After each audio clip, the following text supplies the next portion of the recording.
structure. At least keep on the notice board. He always says, "Upparthi આવ્યો નથી answer."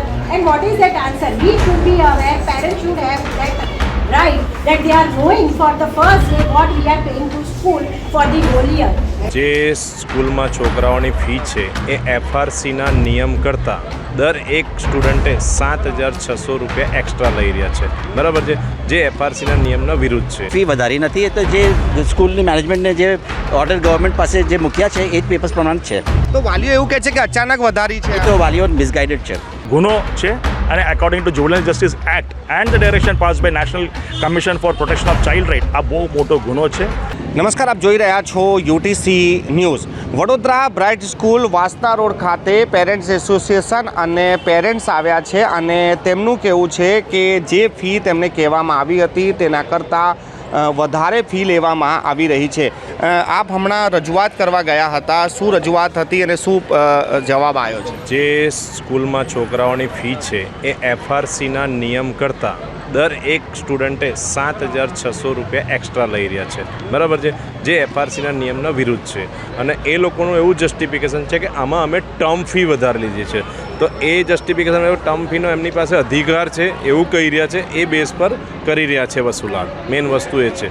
તો અમે એમને રિક્વેસ્ટ કરી છે આ વિડ્રોવલ એઝ અર્લીએસ્ટ અમે 3 દિવસનું એમને રિક્વેસ્ટ કરી 3 દિવસમાં ડિસિઝન લો અને એનું સોલ્યુશન અમને આપો 23rd સુધી. શાળા સંચાલક તરફથી પણ અહીંયા આગળ છે. સર, જે રજૂઆત કરવા આવ્યા હતા તમારી પાસેથી શું રજૂઆત કરી છે અને તમારા તરફથી શું જવાબ છે? નહીં શું કે એટલે બધું અંદર ઓર્ડર ડિસ્પ્લેડ જ છે. એ લોકોને બતાડવામાં જ આવ્યો હતો કરીને કે અહીંયા ઓર્ડર ડિસ્પ્લે કરેલો છે, એ લોકો વાંચી શકે છે બોર્ડના પર, સ્કૂલના બોર્ડ પર. આ ફી વધારવાનું કારણ શું? કોઈ ફી વધારી નથી, એ તો જે સ્કૂલની મેનેજમેન્ટને જે ઓર્ડર ગવર્મેન્ટ પાસે જે મૂક્યા છે એ જ પેપર્સ પ્રમાણે છે. તો વાલીઓ એવું કહે છે કે અચાનક વધારી છે. એ તો વાલીઓ મિસગાઈડેડ છે.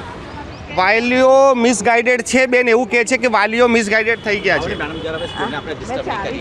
બેન, શું કહેશો? આ તમે આજે રજૂઆત કરી છે, મેં તમારું આ જ રીઝન છે સર. તો કોઈ પેરેન્ટ્સના હવે કોઈ ઇન્જેક્શન આપવાનું કોઈ હોય હિંમતનું તો ઇન્જેક્શન આપીને કોઈ નથી બોલે, પણ જે મારે કરવાનું કરી રહ્યો છું. બાકી પેરેન્ટ્સને એક જાગૃતિ લાવવું જોઈએ અને પેરેન્ટ્સ પોતાનું હક માટે લડવું જોઈએ, એ મારી માનવું છે. કિશોરભાઈ, આપણે જે તમે આજે આવ્યા છો તો શું તમારી રજૂઆત હતી અને શું લઈને આવ્યા છો? અમારા 3 પોઈન્ટ ડિમાન્ડ છે. પહેલા ડિમાન્ડ એવું છે કે એફઆરસી ડિક્લેર્ડ ફીસ નોટિસ બોર્ડમાં લગાવવામાં આવે અને એ પૂરો કર્યો. આજે અમારા સામને FRC declared fees Bright School સીબીએસઈના નોટિસ બોર્ડમાં લગાવવામાં આવ્યો. બાકી 2 ડિમાન્ડ છે.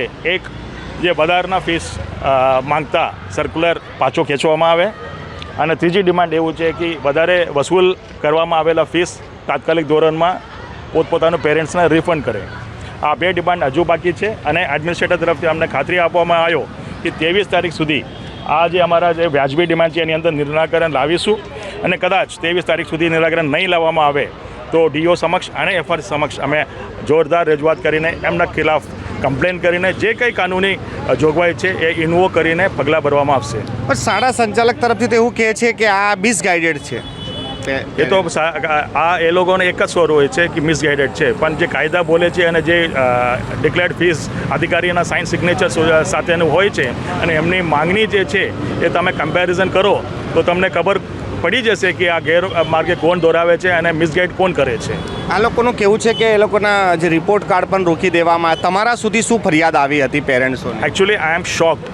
આજે પહેલી વખત સાંભળવામાં આવ્યો કે બ્રાઇટ સ્કૂલ જેવા સ્કૂલ જ્યાં અમને આજ સુધી કોઈ ફરિયાદ નથી હોય પણ અંદરથી દબાવવામાં આવતા હતા અને રિપોર્ટ કાર્ડ સુધી રોકવામાં આવતા હતા. એ આજે અમને શોકિંગ ન્યૂઝ મળવામાં આવ્યો.